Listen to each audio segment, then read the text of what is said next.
अपनी भी जिंदगी में, अपनी भी जिंदगी में खुशियों का पल आएगा। ढूंढेंगे तो मिल जाएगा, हो ढूंढेंगे तो मिल जाएगा।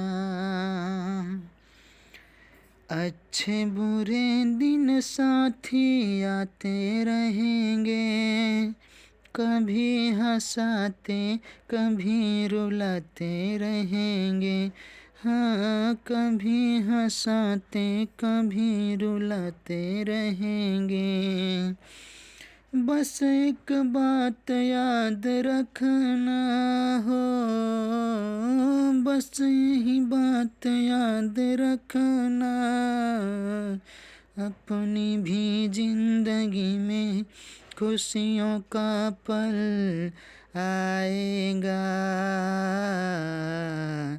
ढूंढेंगे तो मिल जाएगा। तो नमस्कार, शास्त्रीय काल, आदाब, गुड इवनिंग। कैसे हैं आप लोग? दोस्तों, उम्मीद करता हूं कि बहुत अच्छे होंगे। मैं पवन पाल स्वागत करता हूं आप सबका एक बार फिर अपने यूट्यूब चैनल एग्ज़ाम क्रैक पवन पाल में। तो दोस्तों, रोज़ की तरह, हमेशा की तरह एक बार फिर आप लोगों के लिए लेकर आ गया हूं 30 प्रश्नों का जीके जीएस का महासंग्राम, जो हमारी इस चैनल पर रोज़ अपलोड होता रहता है। ठीक है, इस वीडियो में दोस्तों इम्पोर्टेंट क्वेश्चनों का संगम है और ये क्वेश्चंस हमेशा एग्ज़ाम में पूछे जाते हैं। ठीक है, तो आप लोगों का ज़्यादा टाइम ना लेते हुए चलिए हम अपने क्वेश्चन पर आगे बढ़ते हैं। सॉरी। आपका पहला क्वेश्चन आपके सामने है दोस्तों। जीवन की मूलभूत इकाई क्या है? 4 ऑप्शन: कोशिका, अंग, ऊतक या नाभिक। बताइए दोस्तों, कौन सा ऑप्शन सही हो जाएगा? इसमें पहला ऑप्शन आपका सही हो जाएगा दोस्तों। ठीक है, पहला ऑप्शन।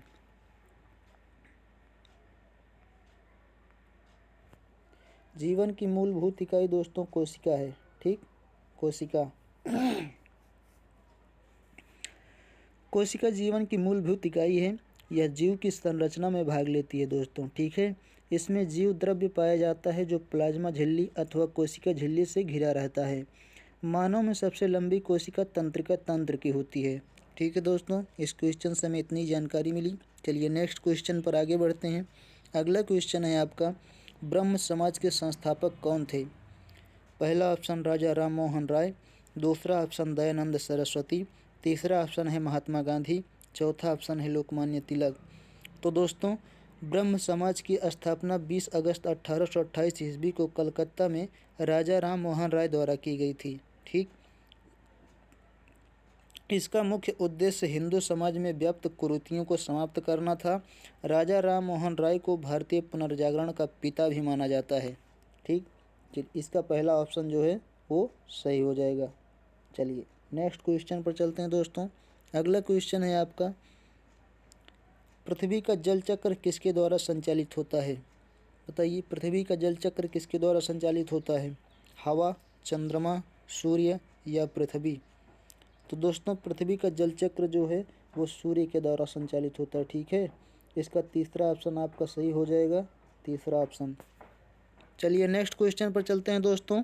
अगला क्वेश्चन है आपका, दादा साहब फाल्के पुरस्कार से सम्मानित होने वाले प्रथम व्यक्ति कौन थे?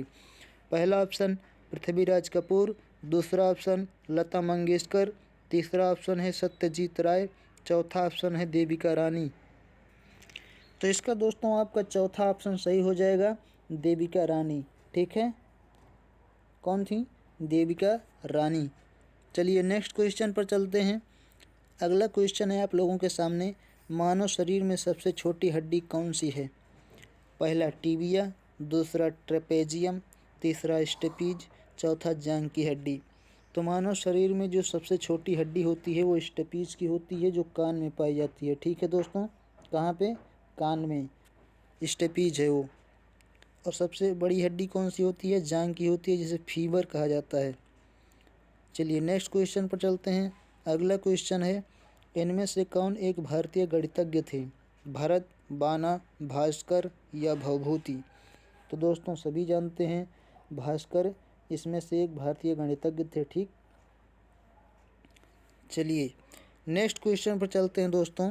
अगला क्वेश्चन है आपका, सुभाष चंद्र बोस के पिता कौन थे? पहला सत्येंद्र नाथ बोस, दूसरा जानकी नाथ बोस, तीसरा जगदीश चंद्र बोस, चौथा एस.एन. बोस। बताइए कौन थे?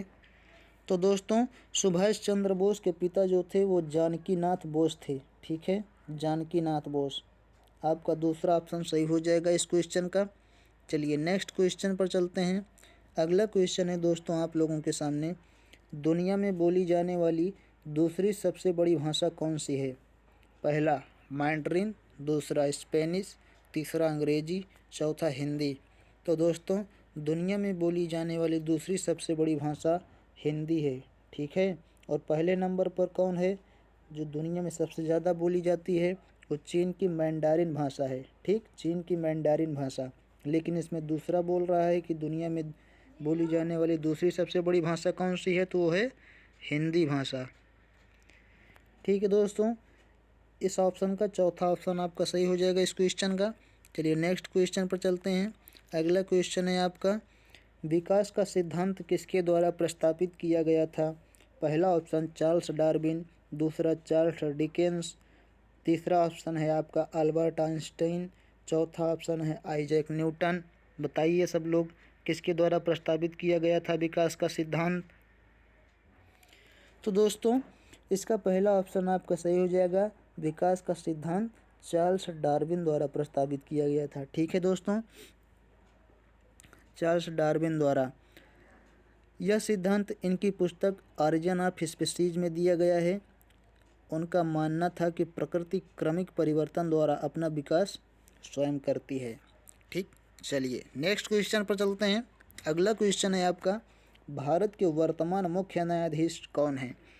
दोस्तों ये 2016 में आया हुआ एनटीपीसी का क्वेश्चन है सब, और उस समय भारत के वर्तमान मुख्य न्यायाधीश जो थे वो टी.एस. ठाकुर थे। ठीक है, कौन थे? टी.एस. ठाकुर। चलिए नेक्स्ट क्वेश्चन पर चलते हैं। अगला क्वेश्चन है आपका, इनमें से कौन सा रासायनिक परिवर्तन का एक उदाहरण है? पहला ऊर्ध्वपातन, दूसरा स्फटिक रूप, तीसरा निष्क्रियीकरण, चौथा आसवन।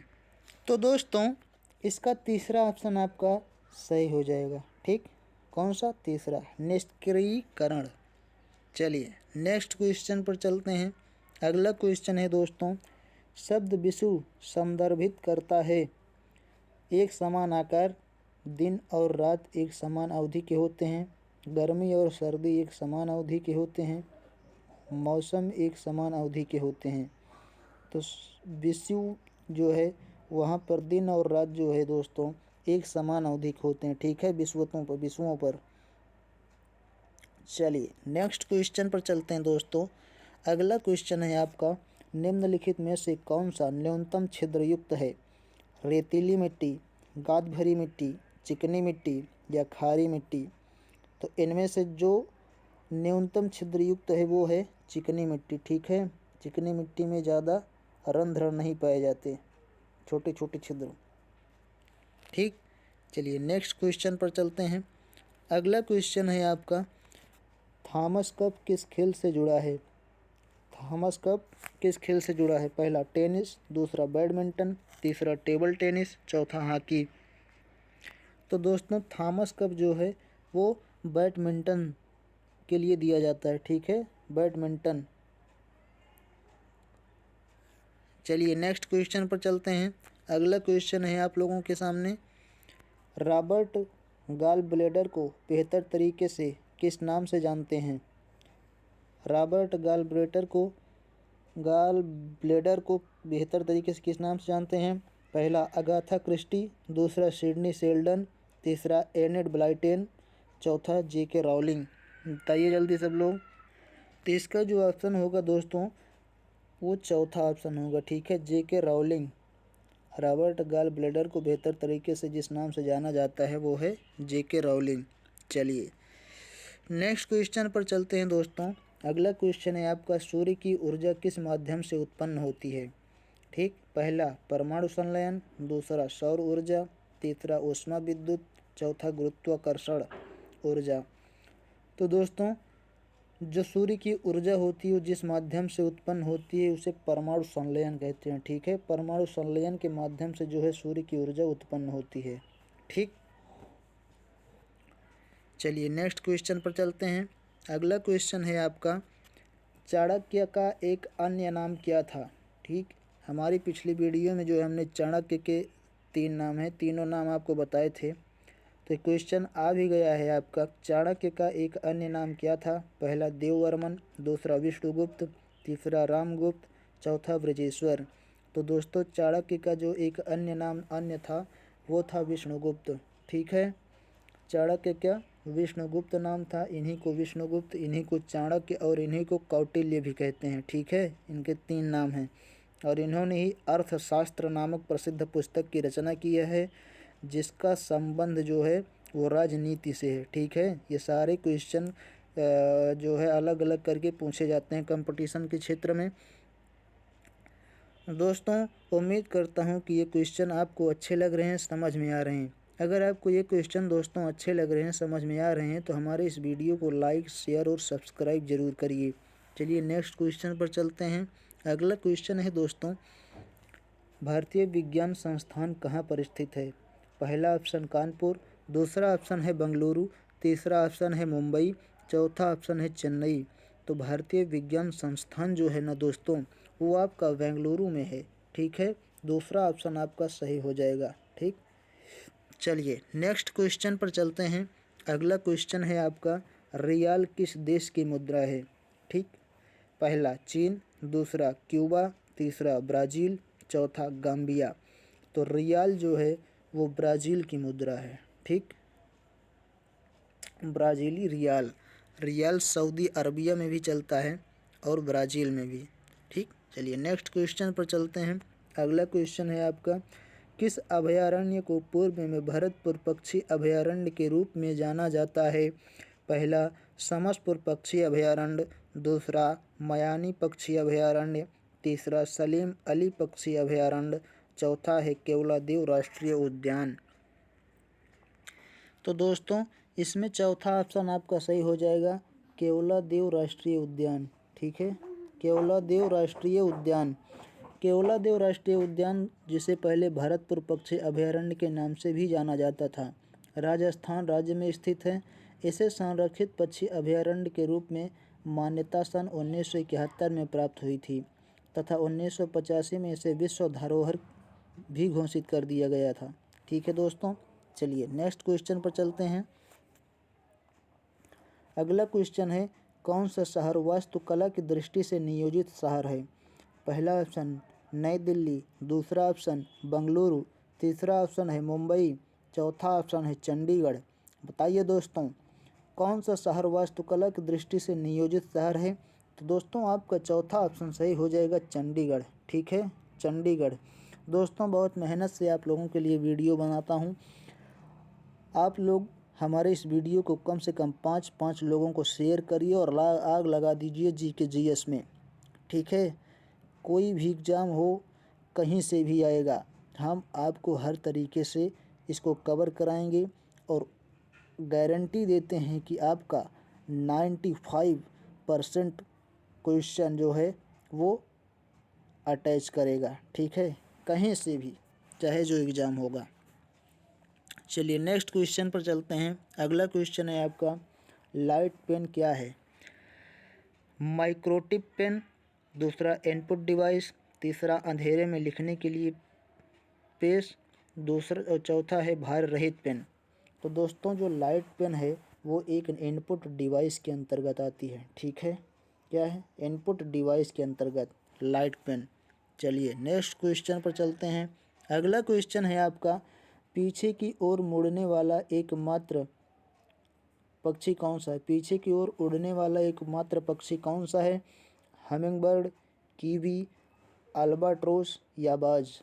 तो दोस्तों जो पीछे की ओर उड़ता है वो है पक्षी हमिंगबर्ड। ठीक है, पहला ऑप्शन आपका सही हो जाएगा। चलिए नेक्स्ट क्वेश्चन पर चलते हैं दोस्तों। अगला क्वेश्चन है आपका, बारिश के तुरंत बाद उत्पन्न हुई मिट्टी को सौंधी खुशबू को क्या कहा जाता है? पहला पेट्रीचोर, दूसरा टेम्पस वर्नम, तीसरा श्रोड़ी, चौथा एर्दा। तो दोस्तों इसका पहला ऑप्शन जो है वो सही हो जाएगा। ठीक है, पेट्रीचोर। बारिश के तुरंत बाद उत्पन्न हुई मिट्टी में जो सौंधी खुशबू होती है वो पेट्रीचोर कहलाती है। ठीक, चलिए नेक्स्ट क्वेश्चन पर चलते हैं। अगला क्वेश्चन है, जीवों के वर्गीकरण से संबंधित जीव विज्ञान की शाखा को क्या कहते हैं? वर्गीकरण विज्ञान, दूसरा है नोथोलॉजी विज्ञान, तीसरा है शरीर रचना विज्ञान और चौथा है सरोविज्ञान। बताइए दोस्तों क्या कहते हैं? तो उसे दोस्तों वर्गीकरण विज्ञान कहते हैं। ठीक है, क्या कहते हैं? वर्गीकरण विज्ञान। इसका ऑप्शन 1 आपका सही हो जाएगा दोस्तों। चलिए नेक्स्ट क्वेश्चन पर चलते हैं। अगला क्वेश्चन है आपका, दक्षिण एशियाई रेसलिंग महासंघ के अध्यक्ष कौन हैं? पहला ब्रजभूषण शरण सिंह, तीसरा तबीउर रहमान, चौथा राज मोहम्मद अंसारी, तीसरा ऑप्शन था, चौथा ऑप्शन है चौधरी मोहम्मद अजगर। बोलिए कौन थे? तो दोस्तों इसका पहला ऑप्शन आपका सही हो जाएगा, ब्रजभूषण शरण सिंह। ठीक है, दक्षिण एशियाई रेसलिंग महासंघ के अध्यक्ष थे ये। इसका पहला ऑप्शन आपका सही हो जाएगा। चलिए नेक्स्ट क्वेश्चन पर चलते हैं दोस्तों। अगला क्वेश्चन है आपका, प्रथम भारतीय उपग्रह आर्यभट्ट को कब प्रक्षेपित किया गया था? तो दोस्तों पहला ऑप्शन आपका है 1970, दूसरा ऑप्शन है 1973, तीसरा ऑप्शन है 1975, चौथा ऑप्शन है 1976। तो दोस्तों प्रथम भारतीय उपग्रह जो है आर्यभट्ट को सन 1975 ईस्वी में जो है इसे प्रक्षेपित किया गया था। ठीक है, 1975 ईस्वी में। चलिए नेक्स्ट क्वेश्चन पर चलते हैं। अगला क्वेश्चन है आपका, NHRC यानी राष्ट्रीय मानवाधिकार आयोग का अध्यक्ष किसे नियुक्त किया गया है? पहला ऑप्शन है आपका JS वर्मा, दूसरा है के रामास्वामी, तीसरा ऑप्शन है गोविंदा शर्मा, चौथा ऑप्शन है HL दत्तू। तो दोस्तों इस क्वेश्चन का आपका चौथा ऑप्शन सही हो जाएगा। 28वें क्वेश्चन का चौथा ऑप्शन HL दत्तू थे। ठीक है, भारतीय मानवाधिकार आयोग के राष्ट्रीय अध्यक्ष HL दत्तू थे। चलिए नेक्स्ट क्वेश्चन पर चलते हैं। अगला क्वेश्चन है आपका, विश्व वन्य जीव दिवस किस दिन मनाया जाता है? पहला ऑप्शन 3 जून, दूसरा ऑप्शन है 3 मार्च, तीसरा ऑप्शन है 12 अप्रैल, चौथा ऑप्शन है 8 सितंबर। तो दोस्तों विश्व वन्य जीव दिवस जो है वो 3 मार्च को मनाया जाता है। ठीक है, किस दिन मनाया जाता है? 3 मार्च को। चलिए दोस्तों नेक्स्ट क्वेश्चन पर चलते हैं। अगला क्वेश्चन है आपका, सिमलीपाल बायो रिजर्व कहाँ स्थित है? सिमलीपाल बायो रिजर्व कहाँ स्थित है? पहला ऑप्शन असम, दूसरा ऑप्शन मेघालय, तीसरा ऑप्शन है उड़ीसा, चौथा ऑप्शन है पश्चिम बंगाल। दोस्तों सिमलीपाल बायो रिजर्व कहाँ स्थित है बताइए जल्दी। तो ये दोस्तों उड़ीसा में स्थित है। ठीक है, कहाँ स्थित है? उड़ीसा में। तो दोस्तों ये रहे हमारे आज के 30 प्रश्न जो काफ़ी इम्पोर्टेंट हैं, हर एग्ज़ाम में पूछे जाते हैं और ये आए हुए प्रश्न हैं। ठीक है दोस्तों, इन प्रश्नों को आप पढ़िए, समझिए और नोट्स बना लीजिए। दोस्तों ये प्रश्न आपको हर एग्ज़ाम में मिलेंगे। ठीक है दोस्तों, आपको ये प्रश्न अच्छे लगे हों, समझ में आए हों तो हमारे चैनल को लाइक, शेयर और सब्सक्राइब ज़रूर करिए दोस्तों। ठीक है, मिलेंगे नेक्स्ट वीडियो में ऐसे ही इम्पोर्टेंट प्रश्नों के साथ। तब तक के लिए दीजिए इजाज़त। धन्यवाद।